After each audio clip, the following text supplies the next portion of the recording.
안녕하세요. 보험 소비자의 정당한 권리를 논리적으로 찾아드리는 이순사 보상TV 손해자동사 이수입니다.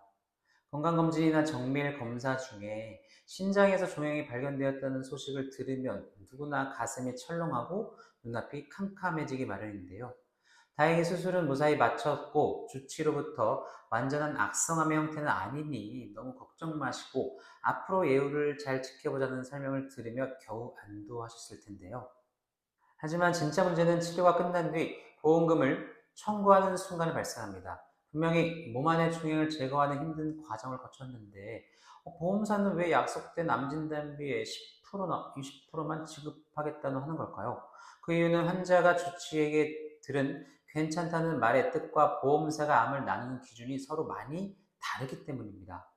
오늘은 신장에서 발생하는 종양 중에서도 보험사와 가장 치열하게 대립하는 주제, 바로 신장의 경계성 종양의 보상 문제에 대해 무엇이 핵심 쟁점인지 깊이 있게 살펴보도록 하겠습니다.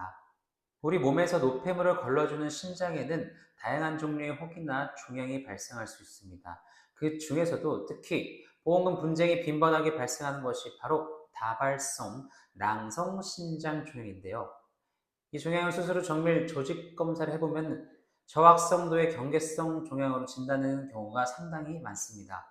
이때 보험사는 질병분류 코드 D41을 근거로 내세웁니다.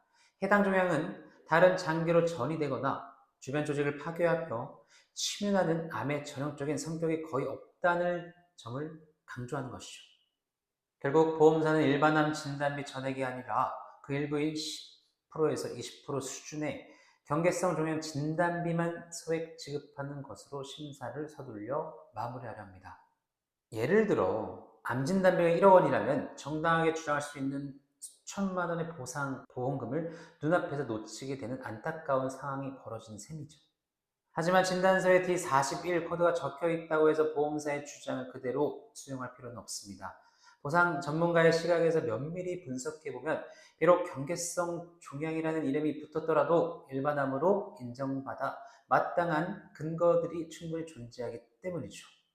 우선 의학적 기준의 변화를 살펴야 합니다. 과거에는 명백한 악성암으로 분류되던 종양들이 의학 기준이 개정되면서 명칭만 경계성으로 변경된 경우가 종종 있습니다. 비록 이름은 바뀌었을지 몰라도 환자가 감당해야 하는 치료의 무게나 예후의 중요성은 변함이 없는 만큼 이를 논리적으로 입증하는 과정이 필요합니다. 또한 진단서상의 코드보다 훨씬 중요한 것이 바로 조직검사 결과지에 적힌 상세한 소견인데요.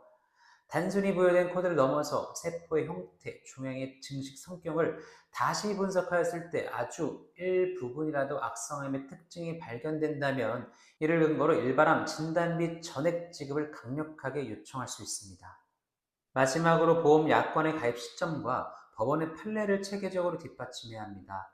환자분이 보험에 가입한 시기별 약관의 해석 차이를 파고들어 유사한 사례에서 소비자에게 유리하게 판단되었던 판례들을 적절히 활용한다면 보상 청구의 근거는 훨씬 더 탄탄해집니다. 결국 단순히 경계성이라는 분류에만 머무르지 않고 객관적인 자료를 통해 어떻게 대응하느냐가 보상의 최종 결과를 좌우하는 핵심이 되는데요. 신장에 발생한 종양에 대한 보상 분쟁은 단순히 억울하다는 호소만으로는 해결하기 어렵습니다. 보험사는 이미 수많은 의료 자문과 법률 검토를 마친 상태에서 정교한 부지급 논리를 펼치기 때문인데요. 거대 보험사를 상대로 정확한 권리를 찾기 위해서는 의무기록 전체를 꼼꼼하게 분석하여 보험사가 반박할 수 없는 객관적인 의학적 근거를 제시해야 합니다. 실제 사례 중에서도 경계성 종양이라는 이유로 보상을 거절당했다가 병리 검사 결과를 다시 검토하여 암 진단비 전액을 수령했던 성공 사례들이 다수 존재합니다. 시청자 여러분, 신장에 발생한 경계성 종양 진단을 받고 보험금 청구 문제를 고민하고 계십니까? 암이 아니니까 수혜값만 받는 것이 맞다는 보험사의 안내를 당연한 결과로 생각하여 소중한 권리를 미리 포기하지 마시기 바랍니다. 여러분이 가입한 보험의 약관과 수술 후의 조직검사 결과지를 토대로 일반암으로 인정받을 수 있는 여지가 있는지 제가 면밀히 검토해 드리겠습니다. 혼자 고민하지 마시고 전문적인 시각에서 해결책을 찾고 싶으시다면 언제든 이선사 보상TV로 문의해 주시기 바랍니다. 여러분의 정당한 권리 끝까지 함께 지키겠습니다. 감사합니다.